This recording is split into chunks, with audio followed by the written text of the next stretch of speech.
লোকসভা ভোটের আগে তৃণমূলের ঘরে ভাঙন। সাতগাছিয়া অঞ্চলে 7 জন তৃণমূল কংগ্রেসের একনিষ্ঠ কর্মী তৃণমূল ছেড়ে বিজেপিতে যোগদান করলেন। এদিন রবিবার বেলা 1:30টা নাগাদ কালনার মহিষমর্দিনী তলা সংলগ্ন একটি অনুষ্ঠান হলে তাদের হাতে বিজেপির পতাকা তুলে দিলেন কাটুয়া সাংগঠনিক জেলার বিজেপি জেলা সভাপতি গোপাল চট্টোপাধ্যায়। যোগদানের পরে বিজেপির জেলা সভাপতি গোপালবাবু তিনি বলেন, বিভিন্ন জায়গার তৃণমূল নেতারা আমাদের সাথে যোগাযোগ করছে। তেমনি লোকসভা ভোটের আগে সাতগাছিয়া এলাকায় সক্রিয় তৃণমূল কর্মী 7 জন যারা আজ ভারতীয় জনতা পার্টিতে যোগদান করলেন। পাশাপাশি গোপালবাবু তিনি বলেন, বর্ধমান পূর্ব লোকসভা কেন্দ্রের বিভিন্ন পৌরসভার মোট 4 জন তৃণমূল কংগ্রেসের কাউন্সিলরও তার সাথে বিজেপিতে যোগদানের ব্যাপারে যোগাযোগ করেছেন, যদিও এদিন তাদের নাম সামনে নিয়ে আসেননি তিনি। সৈয়দ আবু জাফরের রিপোর্ট, সাম্যজিৎ।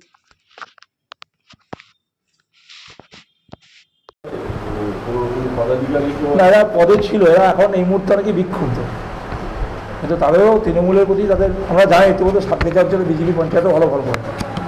তো আলটিমেটলি মানুষের মধ্যে মোহ কাটছে, তাদের মধ্যে তৃণমূলে তার চোর ছাড়া তো তৃণমূলে থাকা মুশকিল। তো যারা বুঝতে পারছে যে না তৃণমূল করা উচিত নয়, তারা আস্তে আস্তে আসছে। তারা প্রথমে তো চেষ্টা করে দলে থাকা, দলকে শোধরানোর চেষ্টা করে, তারপর যখন তাকে না দল পারে না তখন চলে আসে। ওই অঞ্চলেরই তৃণমূলের, এরা কার্যকর্তা তৃণমূলের, এরা সক্রিয় তৃণমূলই করে, এলাকার লোক তাদেরকে তৃণমূল বলি ছেড়ে। লোকসভা কেন্দ্রে তার সঙ্গে ইতিমধ্যে নাম করবো না, এই জেলার অনেক কাউন্সিলরও যোগাযোগ করেছে। কিন্তু আমরা অনেককে বলেছি যে আমরা এখনই সরাসরি জয়েন করতে কোনো কথা নেই, আপনার ভেতর থেকে কাজ করুন, আমাদের কাজ দেবো, দল পরে হবে। এমনও হয়েছে কথা চলছে, অনেকে জয়েন করতে আগ্রহী আছে, আমরাও একটু কম আগ্রহ দেখাচ্ছি যে করাবো। আমরাও দেখছি তাদের আগ্রহের কথাটা বাড়ছে।